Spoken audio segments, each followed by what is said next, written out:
Hello everyone, my name is Tony Ike. Today I want to basically give you guys a breakdown of this gold bias that I had, or this gold setup I had for quite a while now. It's been like 3 months since I made the analysis, and finally we've hit our target after 3 months. Now I'm not a swing trader, but majority of my setups all confluence with like higher time frames directional bias. So the type of trader I am is that once I have my directional bias on the higher time frames and I have the markup for it, I tend to trade in line with the general direction of the market. So for however long it takes for that bias to get hit, for that my target to hit, I will keep trading in line with the current direction of the market till that target has been met. So 3 months ago, May 18th precisely, I made this analysis when, because there was a break of structure here, price taking out this high, and then this pullback gave me my inducement, and then the nearest POI to the inducement happens to be this breaker block right here. So I was waiting for price to come down here and then buy up again to take out this high. So the moment that happened, I went to the 4 hours time frame and I got a confirmation when price returned to this demand zone down here. So I got him to this trade from this zone, and then I had my take profit level at this high. Basically, it's this kind of structure. So you're meant to get like a break of structure, get your inducement. Eventually, price will take out your inducement, then trigger your POI, and the take profit level will be the last high before your point of interest got triggered. So here will be your take profit level. So that was basically what this analysis was, but this was on the higher time frame, on the 4 hours time frame. So I knew it was going to take me a long period of time for the target to hit. So I'm not a swing trader. So what I do is just once I have the markup, I tend to maybe take my profit at the nearest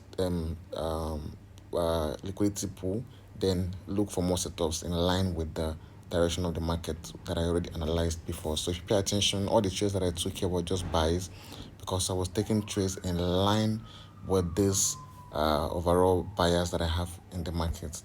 So I made the analysis on the 4 hours time frame, which on May 18th,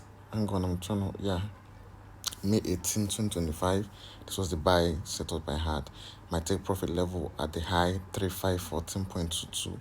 So since then, I would take my trade, I will close at the nearest drawn liquidity. Then the next time I see, so I had in mind that I was bullish on gold, so I was only focused on taking buys on gold. So if you pay attention, you can see me taking more entries, basically just buy entries. Since the directional bias of the market, the target has not yet been met, I was going to focus only on taking buys until that target has been met. So that was basically what I was doing. So I took my first buy setup there. I closed after a while before the overall target got hit. Then I saw another entry, another break of structure, more like a double break of structure, taking out multiple highs. Then I got my inducement, and then I took another buy from this breaker block right here, the nearest POI to the inducement. Then I took my profit at this trend line liquidity, because I take my profit using different types of liquidity that we have in the market. So if I observe and I see any drawn liquidity, I use it to take my profit. So when I took this trade from this breaker block, the nearest liquidity zone I could see was this trend line liquidity right here. So that was where I took my profit, the trend line liquidity there. So after that, I got another entry, basically this structure sheet here, the inducement, then the nearest point of interest of the inducement is the order block. So I took this trade there. My take profit level, same thing. I can incorporate trend line liquidity to take my profit here, or I can also incorporate the last high before my point of interest got triggered. So this particular trade here is this right here. See, this is the analysis. I took a couple more trades. I think I've deleted some of the markups. So this was the analysis. This was the play out here. So I kept taking more trades, including this on the 3 hours time frame. I got this analysis on the 3 hours time frame. It was a 3 hours order block. I got a confirmation also from a 3 hours order block also. See, 3 hours order block. I got a confirmation on the 3 hours order block, and I took another buy, another long buy. So I just kept looking for buys in line with this directional bias I already marked out on the 4 hours time frame. Basically, the breaker block was on the daily time frame, so I knew it was going to take an extensive period of time for that target to be met. So I just kept looking for buys and buys and buys. I wasn't looking for sells because that would oppose the directional bias of the market that I already marked out. So any sells that I got in the market, I was basically using this as an opportunity to look for more buy entries. So this trade right here was this. Yeah, this. So this was when I had the analysis. Then, so basically looking for more buy entries in line with my overall directional bias that I already marked out on the daily time frame. So I took this buy. After that, I got another entry. Took this buy here on the 30 minutes time frame. So this was the before. I'm trying to find the before. This was the before. Yeah, this 30 minutes time frame.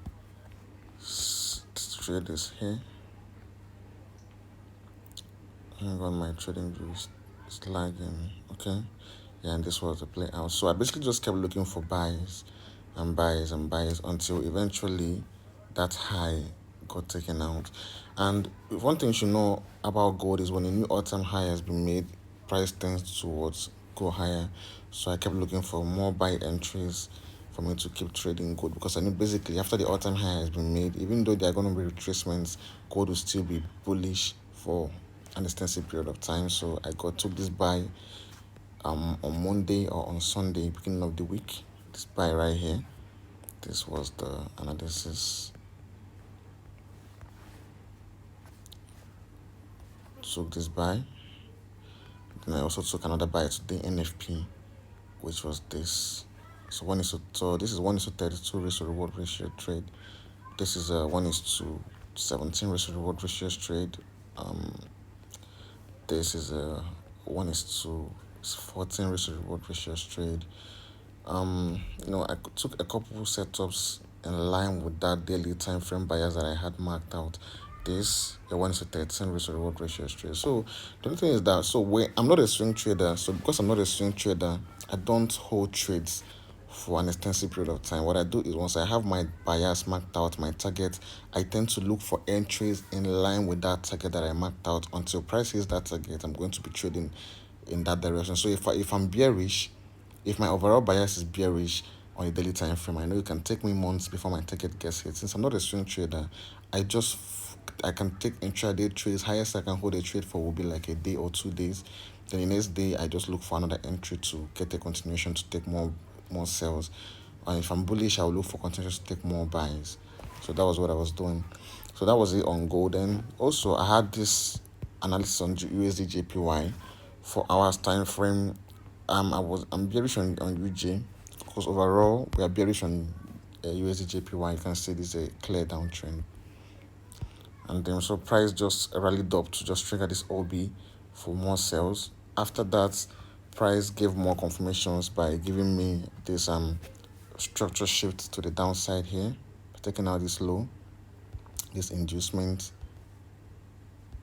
I can mark any high as my inducement. Then this is the breaker block. The nearest POI after my inducement is this breaker here. So price tapped into the breaker, and then I could have gotten in here, but I was not active when this triggered. So I got in here, targeting this low. Because you guys understand the concepts of this now. If there's a break or stretch to the downside, and price gives you an inducement, then comes to trigger your POI, the profit level will be at the low. So that was basically what I did here. This was before NFP. Before NFP today. So this was when I had the analysis there. Then this is the current playout. Yet to hit targets, but hopefully it does. So I'm not a swing trader. So what I'll do is once I take a trade, I already took my profit at this nearest drawn liquidity at this support level here. Next week, I'll look for another continuation entry to look for more sales. If it gives me that, I'll look for sales until eventually the final target gets hit. So that's it, guys. So see you guys another time. This is just I had to rush it because I have something to do. So I'll see you guys another time.